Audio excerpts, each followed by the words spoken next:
ఇక్కడ మన ఉన్న 26 జనవరి రోజు మండలానికి ఒక ఊరు ఎంపిక చేసుకొని మా ప్రభుత్వం కాంగ్రెస్ ప్రభుత్వం ఫుల్ సాచురేషన్ మోడ్లో అంటే ఊర్లో ఎవ్వరు నిరుపేద మిగలకుండా వాళ్ళకి ఇండ్లు ఇవ్వాలని ఆ రోజు డిసైడ్ చేస్తే ఈ మండలానికి కేఆర్సీపురం గ్రామం ఎంపిక చేయడం జరిగింది.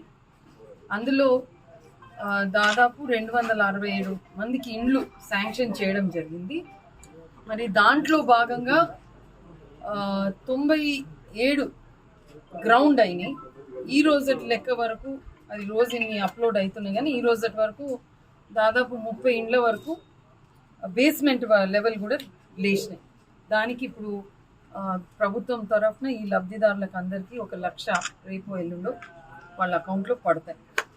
అండ్ రాష్ట్రంలోనే ఇది ఈరోజే అన్ని తెలుస్తుంటే ఫిగర్స్ చూస్తుంటే రాష్ట్రంలోనే ఇంత త్వరగా ఈ ప్రోగ్రామ్ గ్రౌండ్ అయ్యి ఇన్ని ఇండ్లు బేస్మెంట్ లెవెల్ వరకు లేసినది రాష్ట్రంలోనే ఇది ఫస్ట్ విలేజ్ ఇంత పెద్ద సంఖ్యలో. సో ఇక్కడ ముఖ్యులందరికీ కూడా మరి మన అధికారులకు కూడా నా తరఫున ప్రత్యేక ధన్యవాదాలు.